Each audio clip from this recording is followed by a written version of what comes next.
everybody, a couple days ago we visited two caves. Number one was the Kango Caves. Number two was the point of origin of man, which was found in Africa. So the point of origin of man was found in 1997 by Dr. Peter Nielsen. So this cave is very important because it shows proof of modern brains. And so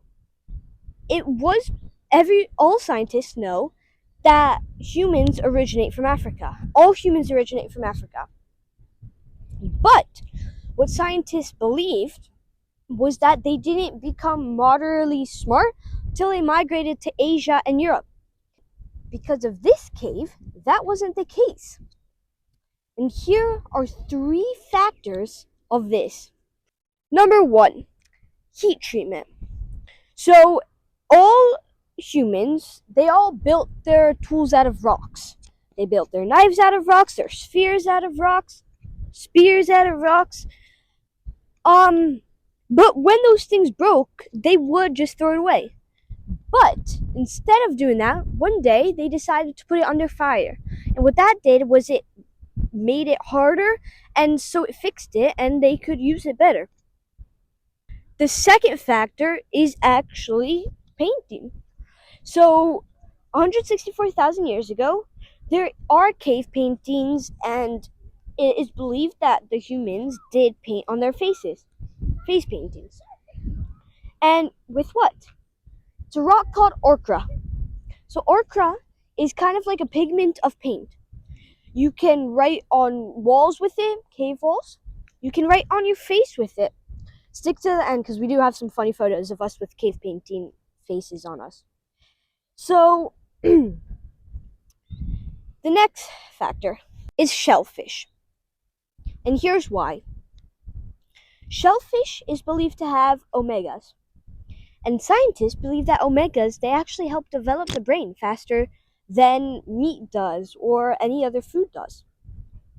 And so there is shellfish remains in the caves that they have found. And so, which is interesting because back then, 164,000 years ago, the caves were actually 5 kilometers from the ocean. Where if you see it, for us right now, today, it was actually right at the caves. And so it's interesting because they had to walk 5 kilometers. And then so what they would do is they would get a ton of shellfish and different seafood, and they would bring it back and eat it, and it is said to have developed their brain. So here is what their caves look like.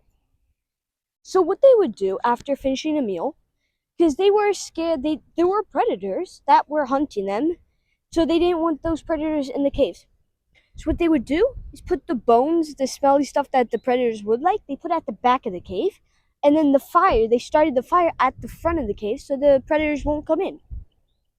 Now to the Kango Caves. Everybody, we're here in Franzel's hole, and this is one of the biggest holes in the cargo cave, I think it's what it's called. And this is absolutely magnificent. So, we are going to show you a couple of landforms. So right here, that long thing, that's a stalagmite. So that is when a piece of rock goes from the ground up, and the stalactite is on the ceiling, and it comes down. There are also a couple of landform structures, some structures in caves that we will talk about later. But this is so cool, guys. You have to try to get into a cave if you can. See you guys. So hey guys, so right now we're in another area of the cave. So that's when the stalagmite and the stalactite, they join together. So this actually has a funny name. It's called the Leaning Tower of Pisa. So that's when someone has a big imagination. And then this, when these kinds are done, they start growing wider. And so that's a double column or a double pillar of the stalactites and the stalagmites. And this formation that I'm about to show you is the mother of the formations in this cave. So this is when there's a flowstone and a dripstone combined, and its name is the Petrified Weeping Willow. Guys. It's amazing. And so has been said by many people that this area that I'm about to show you over here is one of the most beautiful and spectacular areas in this cave. You decide for yourself.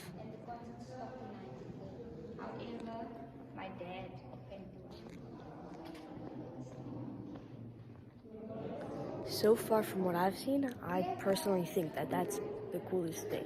But again, we've only been in here for about 10-15 minutes. And so I can't really make up my mind right now. But yeah, so I'll see you guys later when there's a new cool thing. See ya.